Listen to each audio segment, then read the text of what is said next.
Joe Barry out as Packers defensive coordinator.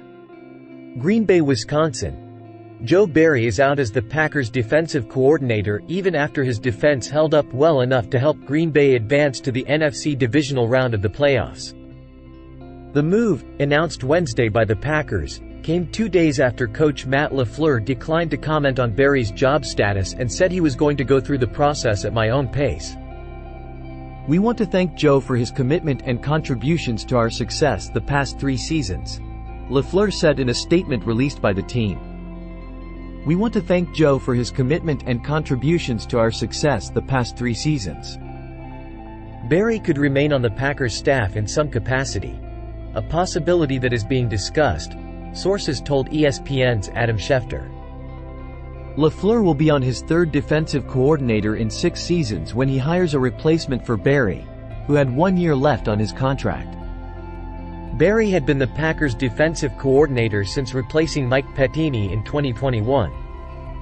Barry appeared to be on thin ice as far back as the 2022 season, when the Packers dropped from 9th overall in total defense to 17th. The Packers also finished 17th in total defense this season but climbed into the top 10 in fewest points allowed. Run defense, however, was one of Green Bay's major issues under Barry. The Packers were ranked 28th against the run in 2023, down from 26th in 2022 after finishing 11th in 2021. They allowed 4 teams to rush for more than 200 yards against them in 2023.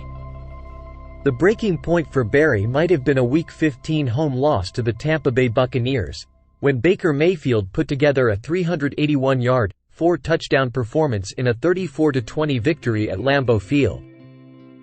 That loss dropped the Packers to 6-8 and a game out of a tie for the final playoff spot, but LaFleur said at the time that he would not make any defensive coaching changes during the season.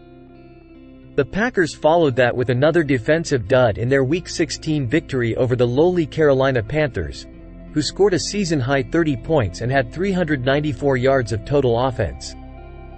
Barry, however, seemed to have the defense turned around late in the season. Even after the 24-21 playoff loss to the San Francisco 49ers, LaFleur called the defensive performance fantastic. In the days after the season, however, LaFleur was less committal, saying the Packers would fantastic. Before hiring Barry, LaFleur pursued former Wisconsin defensive coordinator Jim Leonhard, who was believed to be the first choice but opted not to leave his alma mater.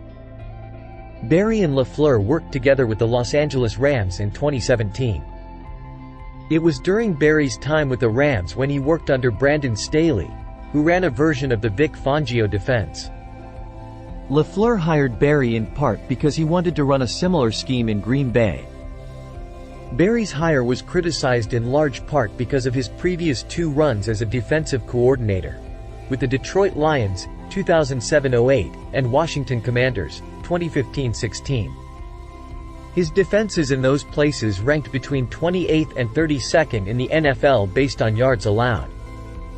Staley, who was fired this season as the Los Angeles Chargers head coach, is not expected to be a leading candidate to replace Barry in Green Bay, according to sources familiar with LaFleur's plans.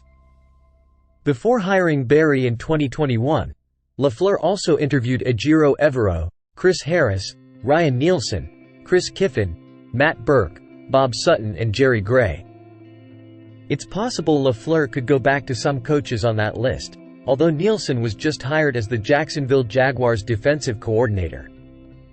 Evero, Carolina's defensive coordinator, has interviewed for head coaching jobs since the regular season ended. Another possible candidate is Rams defensive passing game coordinator Aubrey Pleasant, who joined LaFleur's staff for the second half of the 2022 season after he was let go by the Lions. Packers general manager Brian Gutekunst has devoted resource after resource to the defensive side of the ball. 7 of his 8 first-round draft picks since he took over have been defensive players, with quarterback Jordan Love being the only offensive first-round pick during his tenure. Thanks for watching NY Sports News. Stay tuned for more updates.